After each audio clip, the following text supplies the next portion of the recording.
안녕하세요, 임준입니다. 자, 오늘은요 한국 사회 이해 부분 사회 두 번째 시간입니다. 역시 6개의 꼭지를 준비했는데요, 7과부터 12과까지입니다. 자, 7번 도시와 농촌부터 시작하도록 하겠습니다. 자, 여러분은 도시가 좋아요, 농촌이 좋아요? 저는 도시가 더 좋은데요, 어떤 사람들은 또 농촌을 더 좋아합니다. 도시도 농촌도 장점과 단점이 다 있죠. 자, 그 부분을 하나씩 알아보도록 하겠습니다. 한국은요, 옛날에는 농사를 주로 짓던 나라였습니다. 그러다가요, 이제 공장도 생기고 여러 가지 직장이 생기면서 산업화가 진행되고 경제도 발전하게 됩니다. 그러면서 도시로 많은 사람들이 오게 되는데요. 자, 이런 것들을 도시화라고 얘기합니다. 자, 여기를 보시면요, 1960년대부터 빠르게 산업화가 진행되었다라고 하는데 경제가 발전되었다라고 이해하시면 되겠고요. 그러면서 도시화가 생겨납니다. 도시화는 뭡니까? 도시가 되어가는 과정으로 인구의 도시 집중과 이에 따른 지역적 사회적 변화를 말한다라고 했는데, 도시로 사람이 많이 모여요. 그래서 도시가 만들어지고 도시가 커집니다. 이런 뜻이 되겠습니다. 자, 도시의 특징에 대해서 알아볼 텐데요. 먼저 좋은 점부터 얘기할게요. 사람이 많기 때문에 시설이 많아서 편리하다. 이것이 도시의 장점입니다. 어떤 시설이 많이 있습니까? 편의시설. 그러니까 병원도 있고요, 상가도 있어요. 그러니까 물건을 사기도 편하겠죠. 그리고 교통도 발달되어 있습니다. 교통시설도 잘 되어 있습니다. 대중교통시설도 많이 있죠. 그리고 교육시설, 학교나 학원도 도시에는 많이 있습니다. 그래서 편리하다, 이렇게 알아두시면 되겠고요. 자, 그럼 나쁜 점은 뭐가 있을까요? 나쁜 점 역시 사람이 많기 때문입니다. 사람이 많기 때문에 문제가 많이 발생하는데요. 어떤 문제가 있죠? 주택 문제가 있습니다. 사람이 많아서 집이 부족해요. 주택이 부족해요. 이렇게 생각할 수 있겠고요. 교통 문제, 너무 복잡합니다. 너무 차가 많아서 길이 막혀요. 차가 막혀요. 이런 문제가 있을 수 있습니다. 자, 마지막으로 환경오염 문제가 있죠. 사람이 많으면 쓰레기도 많고요, 더러운 물, 폐수도 많이 생깁니다. 그래서 환경 문제가 있습니다. 환경이 더러워진다, 환경이 오염된다, 환경 오염 문제가 있습니다. 자, 그럼 농촌은 어떨까요? 농촌은요, 도시화 때문에 도시로 인구가 집중됩니다. 사람들이 다 도시로 가버렸어요. 그래서요, 인구가 줄어들었습니다. 인구 감소로 이어지게 되겠죠. 그렇게 사람들이 적게 살다 보니까요, 이웃들이 친밀하게 지냅니다. 친하게 지낸다, 친밀하게 지낸다, 이런데요. 자, 이런 장점이 있지만 단점도 있습니다. 나쁜 점도 당연히 있겠죠. 인구가 적기 때문에 일할 사람이 적습니다. 일할 사람이 적은 걸 일손 부족이라고 표현하고요. 사람이 적기 때문에 시설도 부족합니다. 그래서 생활하기가 불편할 수 있습니다. 병원, 그 다음에 마트 이런 데도 멀리까지 가야 됩니다. 좀 불편할 수 있겠죠. 자, 노인들만 많이 남아있고요. 젊은 사람들은 다 도시로 떠났습니다. 그래서요, 노인들을 돌봐줄 사람이 없다. 이 문제도 아주 심각하다고 합니다. 자, 문제를 풀어봅시다. 도시에 인구가 집중되면서 도시 인구가 늘어나고 도시의 생활 양식이 확산되는 것을 도시화라고 얘기하죠. 도시에 사람들이 많아지고 도시의 생활이 익숙해지는 것, 도시가 커지는 것, 도시화라고 얘기합니다. 농촌을 살펴볼까요? 농촌의 생활의 특징으로 옳은 것, 맞는 것을 살펴봅시다. 교육, 문화, 의료시설 등을 흔히 볼 수 있다, 자주 볼 수 있다, 많이 볼 수 있다. 맞습니까? 아니요. 이건 도시의 이야기죠. 지역 주민 간의 친밀한 관계가 많이 나타난다. 네, 사람이 적습니다. 사람이 적으니까 친하게 지낼 수 있다. 이거는 맞는 표현이죠. 2번이 답이 되겠네요. 정치, 행정 등 주요 국가기관이나 기업들이 많은 것은 도시의 모습이에요. 도로, 지하철 등의 대중교통 관련 시설이 잘 갖추어졌다. 역시 도시의 모습을 얘기하고 있습니다. 자, 도시 생활에서 나타나는 문제점이 아닌 것을 얘기합니다. 자, 도시 생활에서 나타나는 문제점을 먼저 이야기를 해본다면요. 주택 문제가 있을 수 있습니다. 그 다음에 환경 오염 문제가 있고요. 교통이 복잡하다. 교통 문제가 있을 수 있습니다. 하나씩 찾아봅시다. 주택이 부족해졌다. 네, 맞죠. 집값이 크게 올랐다. 네, 맞습니다. 주차 공간이 부족하다가 얘기하겠죠. 늘어나다가 아니라 부족하다. 자, 3번이 답이 아니네요. 틀린 부분이네요. 그래서 답이 되겠네요. 교통이 복잡해졌다. 네, 다 도시에서 나타나는 문제라고 할 수 있습니다. 농촌보다 도시에서 사는 것을 선호하는 까닭. 이거 뭘까요? 농촌보다 도시. 나는 도시가 더 좋아요. 이유가 뭡니까? 편리해서 그렇죠. 편리하기 때문이다. 도시의 생활이 농촌보다 편리하다. 이런 장점을 갖고 있어서 도시에서 사는 것을 선호한다. 이렇게 얘기하고 있습니다. 농촌 생활의 문제점으로 옳지 않은 것, 틀린 것을 찾아보면 되겠습니다. 지역 주민들 간의 갈등이 많다. 갈등이라는 것은 나쁜 거죠. 싸우는 것을 얘기합니다. 그래서요. 여기는 틀렸네요. 1번이 답이네요. 농사 지을 사람이 부족해졌다. 일손 부족이라고 제가 표현을 했습니다. 도시로 사람들이 많이 가버렸기 때문에 인구가 감소했고요. 그래서 일할 사람이 줄어들었다. 일손 부족이라고 얘기했죠. 의료, 교육, 문화, 시설이 부족하다. 시설 부족 맞고요. 농촌에 남은 노인들을 돌보아야 하는데 돌볼 사람이 없어요. 자, 이것도 문제가 되겠죠. 역시 답은 1번. 옳지 않은 것. 1번이 답이 되겠습니다. 자, 의료시설과 안전생활에 대해서 이야기를 좀 해보도록 하죠. 자, 건강보험제도라는 게 있는데요. 자, 사회보험을 얘기했습니다. 사회보험은 4가지가 있는데 건강보험, 고용보험, 산업재해보상보험, 그리고 국민연금 이렇게 4가지 중에 건강보험을 다시 한번 얘기해 볼게요. 생활 유지 능력이 있는 국민이 매달 일정한 금액을 내고 치료나 검사를 받을 때 일부를 지원받는 사회보장제도인데요. 병원비를 지원받는다. 이렇게 생각하시면 되겠습니다. 매달 보험료를 내고요. 병원에 갈 때 경제적 도움을 받습니다. 의료기관은 동네 의원, 보건소, 종합병원 등이 있고요. 자, 의료시설과 안전생활에 대한 전화번호를 같이 한번 알아보도록 할게요. 자, 여러 가지 전화번호가 있는데요. 이 2가지만 잘 알아두시면 좋을 것 같아요. 그래서 사람들이 다쳤어요, 불이 났어요 이럴 때는요. 119로 전화를 하시면 되고 아니면 범죄 신고를 할 때 그러니까 도둑이 들어왔어요, 강도가 생겼어요 이런 것들은 범죄 신고 112에 전화하시면 됩니다. 여기는 경찰을 부르는 곳이고요. 경찰이죠. 그 다음에 119는 구급 또는 화재, 소방서를 부르게 됩니다. 구급차를 부른다. 구급대원도 있네요.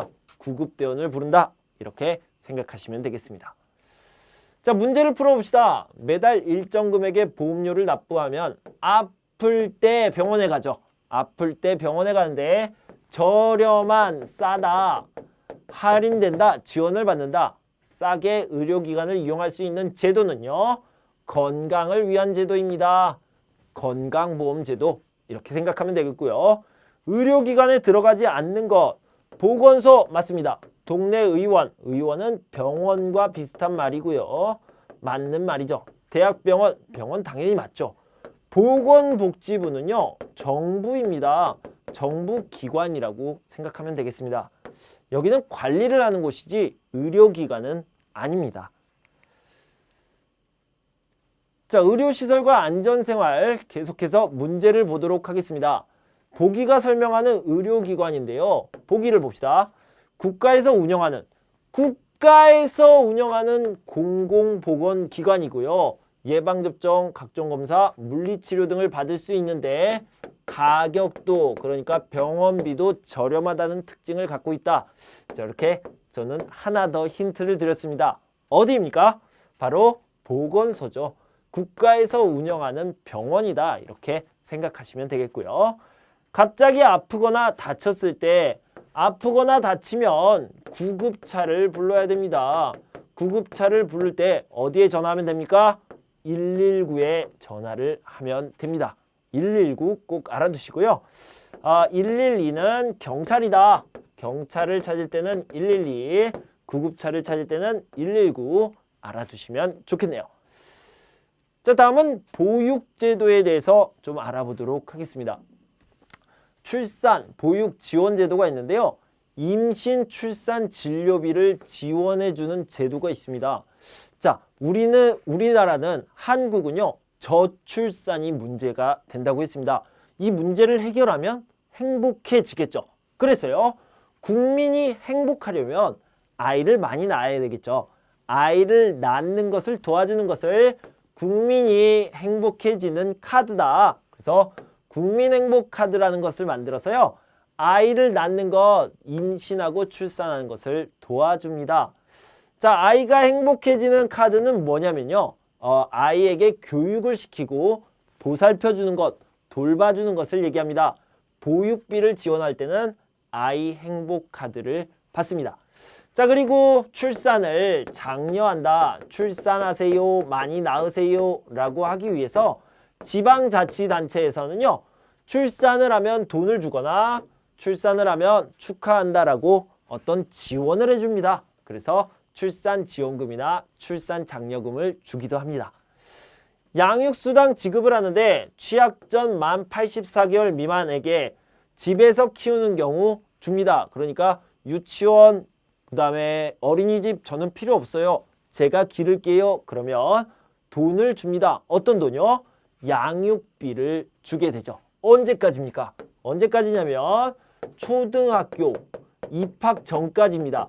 초등학교 입학이라는 것을 뭐라고 하냐면 초등학교 입학을 취학, 학교에 간다라고 하는데 그 전까지 초등학교 입학 전까지 양육수당을 지급한다. 이렇게 알아두시면 되겠어요. 자, 보육기관, 교육과 교육을 담당하는 기관은 어린이집과 유치원이 있는데요. 초등학교 입학 전 아이들, 그러니까 아이가 태어나는 것을 출생이라고 하는데 출생부터 취학, 입학하는 거죠. 초등학교에 입학할 때까지는 어린이집에 다닐 수 있고요. 유치원은 교육을 중심으로 하는 기관이기 때문에 만 3세부터 5세까지입니다. 만 3세부터 만 5세까지 한국 나이로 하면 5세에서 7세까지 유치원에서 교육을 담당하게 됩니다. 자, 임신부의 건강한 아이 출산과 임신 이것을 지원할 수 있는 카드의 이름은 무엇입니까? 자, 다시 한번 말씀드릴게요. 저출산이 문제인 한국에서 아이를 낳으면 행복해집니다. 누가요? 국민이 모두 행복해집니다. 국민 행복카드는 임신과 출산을 지원하는 카드입니다. 자, 보기에 괄호에 들어갈 말은 무엇입니까? 초등학교에 입학하기 전에 어린이를 위한 보육 및 교육기관이 있는데요. 그것은 어린이집이나 유치원 등이 있죠. 자, 어린이집은 출생부터 취약 전까지를 얘기하는 거고요. 그 다음에 유치원 같은 경우에는 만 3세, 그러니까 한국 나이로는 5세가 되겠죠. 5세부터 취약 전까지인데요. 그것이 바로 만 5세, 그리고 한국 나이로는 7세가 되겠습니다. 취약 전까지. 뭐 이렇게 나와 있으니까 취약 전까지가 되겠죠. 보육료나 양육수당이 지급되지 않는 경우는 언제입니까? 자, 그럼 반대로요. 양육수당은 언제까지 지급됩니까? 태어났을 때부터 취학 전까지, 그러니까 초등학교 입학 전까지죠. 그러니까 여기에는 다 해당이 되는데요. 여기를 보시면 초등학교에 입학한 자녀가 있습니다. 입학했어요. 취학했잖아요. 그러니까 여기에는 해당이 안 되겠죠. 1번이 답이 되겠습니다. 자, 다음은 교육기관에 대해서 알아보도록 하겠습니다. 6334제라고 했는데요. 6334제가 뭐예요? 자, 여기 있습니다. 6334제입니다. 여기 초등학교, 중학교, 고등학교, 대학교가 있는데요. 초등학교 6년, 중학교 3년, 고등학교 3년, 그리고 대학교는 대부분 4년입니다. 자, 하나씩 알아볼게요. 초등학교와 중학교는요, 꼭 교육을 받아야 되는데요. 자, 이것을 의무라고 얘기하죠. 그래서 초등학교와 중학교는 의무 교육이다. 몇 년 동안? 9년 동안 무료죠. 꼭 받아야 되는데 돈을 내야 돼요? 아니요. 그런 거 없습니다. 무료로 교육을 받게 됩니다. 자, 하나 더요. 무료일 뿐만 아니라 시험이 없습니다. 시험을 보지 않고 입학을 하게 됩니다. 어디 가요? 초등학교와 중학교가 입학시험이 없다. 입학시험이라는 것을 입시라고 얘기하는데 입학시험이 없는 곳은 의무교육인 초등학교와 중학교다. 이렇게 알아두시면 되겠고요. 자, 고등학교는 3년 동안 다니는데 일반계와 전문계 그리고 특목고, 특수목적 고등학교 이렇게 나눠집니다. 대학교는요. 보통은 4년인데 전문대학 같은 경우에는 2년제나 3년제가 있습니다. 2년도 있고요. 3년제가 있다. 이렇게 알아두시고요. 대학교를 마친 다음에 대학원에 갈 수 있는데요. 석사과정과 박사과정 다 순서대로 있으니까요. 더 공부하고 싶은 사람들은 계속 공부할 수 있는 과정들이 있습니다. 자, 하나 더 얘기를 해보자면요. 특수목적 고등학교, 전문계, 일반계 이런 고등학교가 있는데 저는 학교에 가고 싶지 않아요. 집에서 공부하고 싶어요. 집을 홈이라고 하죠. 그 다음에 학교를 스쿨이라고 하는데 홈스쿨링이라고 해서 집에서 공부하는 것들이 있습니다. 자, 이거는 고등학교라고 볼 수 없고요. 그냥 특별한 교육 방식이다 라고 얘기할 수 있겠죠. 자, 문제를 한번 봅시다. 한국의 초중중 교육기관이 제대로 이어진 것을 한번 보도록 할게요. 자, 아까 중요하게 생각했던 거는 6334제인데 초중등교육기관이니까 이 4는 대학교, 대학교는 고등교육기관이 얘기죠. 고등교육기관이기 때문에 이 부분을 빼고요. 633을 찾아보면 되겠습니다. 여기에 있네요. 그래서 초등학교 6년, 중학교 3년, 고등학교 3년, 633, 1번이 답이 되겠습니다. 자, 의무교육에 해당하는 과정은요. 9년입니다. 9년은 초등학교 6년, 중학교 3년이 되겠죠. 초등학교, 중학교 이렇게 의무교육에 해당하고요. 무료, 그래서 무상교육이라고 얘기하죠. 무상교육이고요. 입학시험이 있어요? 없어요? 입학시험도 없다. 왜요? 의무교육이니까요. 이렇게 알아두시면 되겠습니다. 고등학교의 종류에 해당되지 않는 거 일반계 맞습니다. 전문계 맞고요. 특목고, 특수목적 고등학교도 맞습니다. 그런데요. 홈스쿨링은 특별한 방식의 교육이다. 그래서 3번은 해당하지 않습니다. 자, 입시제도를 좀 살펴보도록 할 텐데요. 입시제도는 초등학교와 중학교, 고등학교, 대학교 이렇게 나눠서 해봤습니다. 초등학교, 중학교를 이렇게 묶어놨는데요. 왜 묶어놨을까요? 의무교육이니까요. 의무교육이기 때문에 입학시험이 있어요? 없어요? 입학시험이 없습니다. 라고 얘기했죠. 입시가 없다. 그래서 이 부분은 생각하지 않아도 됩니다. 입시가 없다. 고등학교에 갈 때는요. 특별한 고등학교에서는 시험을 봅니다. 하지만 보통 입시라고 얘기하면요.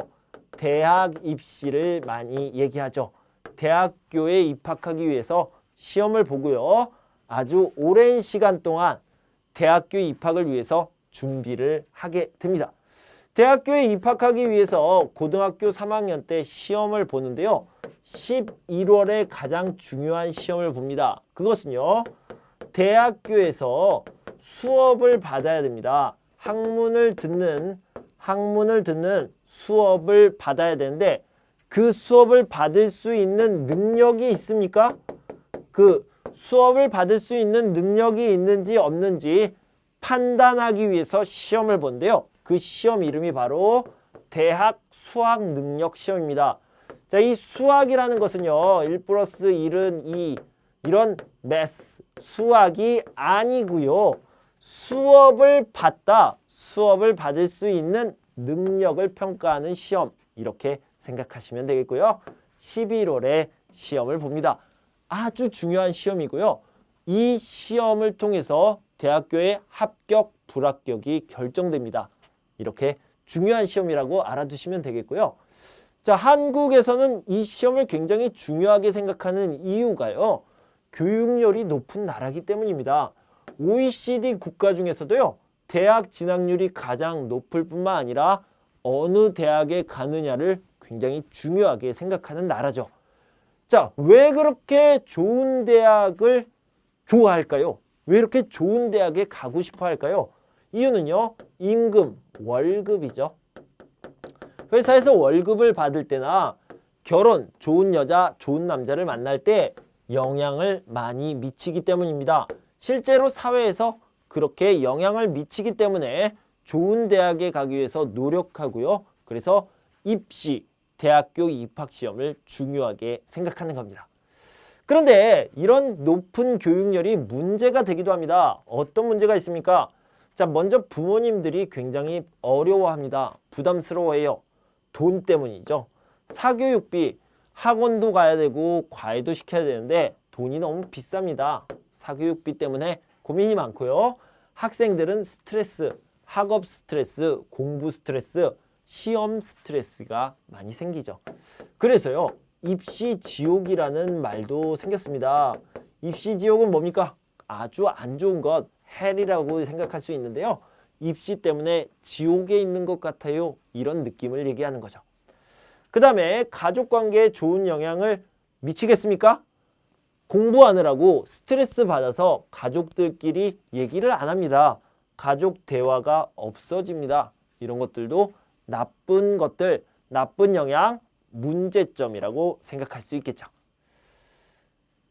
자, 초등학교와 중학교의 입학시험을 보지 않고 입학하는 까닭은 이유는 이렇게 묻고 있습니다. 자, 왜 그럽니까? 의무니까요. 의무니까 무료고요. 시험도 없습니다. 이렇게 얘기했죠. 의무교육이어서 1번이 답이 되겠네요.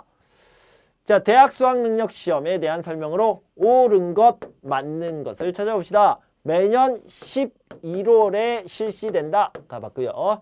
대학 진학에 큰 영향을 미친다. 미치다. 끼치다.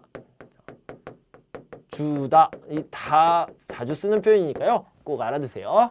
자, 그다음에 수능은 고등학교 졸업 예정자만 볼 수 있다? 아니요. 그렇지 않습니다. 고등학교를 졸업하지 않더라도요. 검정고시라는 시스템이 있습니다. 그래서 이 부분도 좀 어렵지만 틀렸습니다. 대학에서 공부할 수 있는 능력, 수업을 받을 수 있는 능력, 그것을 수학 능력이라고 했죠. 이 대학교 수학 능력을 평가하는 시험이다. 이게 맞는 표현입니다. 4번이 답이 되겠네요. 자, 한국에서 대학 진학률이 높게 나타나는 까닭은 이유는 자, 이 어휘 꼭 알아두세요. 까닭은 자, 대학의 학비가 싸서? 아니요. 학비 비싼데요. 대학에 지원하면 누구나 입학이 가능해서? 아니요. 입학도 어렵습니다. 학력이 취업과 임금에 많은 영향을 주어서 맞습니다. 취업, 임금, 그리고 결혼까지 많은 영향을 주기 때문에 굉장히 중요하다고 생각을 하고요. 실제로 중요합니다. 3번이 되겠죠. 고등학교를 졸업하면 자동으로 입학합니까? 아니요. 공부를 열심히 해서 시험을 봐야 됩니다. 자, 11번을 봅시다. 한국의 교육열에 대한 설명으로 옳지 않은 것, 틀린 것을 찾아봅시다.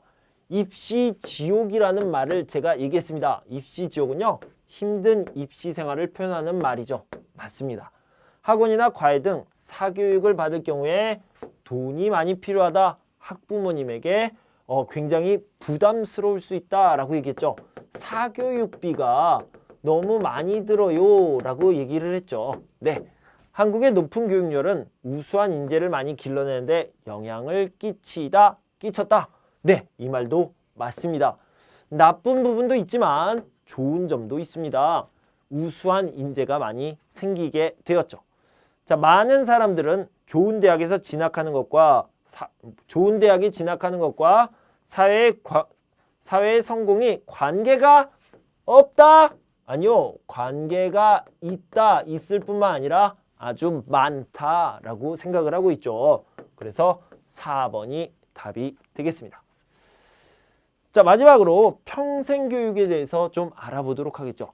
지금 보육과 교육 그리고 입시까지 얘기를 했는데요. 학교 교육에 대한 이야기를 많이 했습니다. 그런데 우리 인생에서 학교를 빼고요. 학교를 빼버렸습니다. 빼고 나머지 교육 부분을 얘기하는데 언제까지? 태어나서부터 죽을 때까지 평생 동안 태어나서 죽을 때까지 인생 전체에서 교육을 받게 되는데 학교 교육을 빼고 나머지 교육을요, 평생 교육이라고 합니다. 자, 한번 봅시다. 학교의 교육 과정을 제외하고 이렇게 빼버리고요. 배우고자 하는 분야에 대한 모든 형태의 조직적인 교육 활동을 말하는데 평생 살아가면서 배우고 싶은 것을 배우는 것, 이것을 평생교육이라고 얘기를 합니다. 자, 평생교육기관이라는요, 각 지역의 구민회관, 주민센터, 평생학습센터 이런 것들이 있고요. 지역 주민을 대상으로 하고 있습니다. 백화점, 대형마트의 문화센터는 주부나 아이들을, 사이버 대학에서는 직장인을 주로 대상으로 하고 있다. 이 정도로 알아두시면 되겠고요. 이민자, 외국인을 위한 교육도 여러 가지가 있습니다. 사회통합 프로그램은요, 법무부에서 주관하고 있습니다. 법무부에서 마련한 프로그램이고 진행도 하고 있죠. 다문화 가족 지원센터, 고용노동부에서는 직업교육을 제공하고 있죠. 노동부니까 당연히 취업과 직업교육을 맡겠죠. 교육방송에서는 한국어, 한국문화 강좌 등이 있고요. 지방자치단체에서도 취업을 위한 교육을 마련하고 있습니다. 자, 문제를 풀어봅시다. 배우고 싶은 분야에 대해 지속적으로 계속 공부하는 거, 이것을 뭐라고 합니까? 평생교육이라고 얘기를 합니다. 사회통합 프로그램을 운영하는 곳은 어디입니까? 법무부죠. 법무부에서는 어떤 일을 하냐면요, 사회통합 프로그램을 마련해서 여기에 한국어를 가르치고요, 한국어와 한국문화라는 프로그램이 있죠. 그리고 여기다가 조기 적응 프로그램을 합니다. 조기 적응 프로그램. 조기 적응 프로그램과 한국어와 한국문화를 가르치는 이유가 뭡니까? 왜 이런 것들을 합니까? 외국인들이 한국에 와서요, 빨리 잘 적응할 수 있도록 도와주기 위해서 이런 것들을 마련한 겁니다. 그래서 다시 한번, 법무부에서 사회통합 프로그램을 마련한 이유는 한국어를 잘 배우고 빨리 적응할 수 있도록, 한국어도 잘 배우고 잘 적응할 수 있도록 하기 위해서다. 이렇게 알아두시면 되겠습니다. 자, 그래서 문제가 나왔죠. 목적이 뭡니까? 왜 사회통합 프로그램을 하는 겁니까? 라고 하면 이민자가 한국 사회에 적응을 잘 할 수 있도록 도와주려고 하는 겁니다. 그래서 3번이 답이 되겠습니다. 자, 여러분, 이렇게 오늘도 6가지 꼭지를 함께 공부해 봤습니다. 여러분, 공부하시느라 정말 수고 많으셨고요. 저는 다음 시간에 이제 사회가 끝났으니까 그 다음 파트를 준비해서 돌아오도록 하겠습니다. 여러분, 그때까지 건강하고 행복하세요. 감사합니다.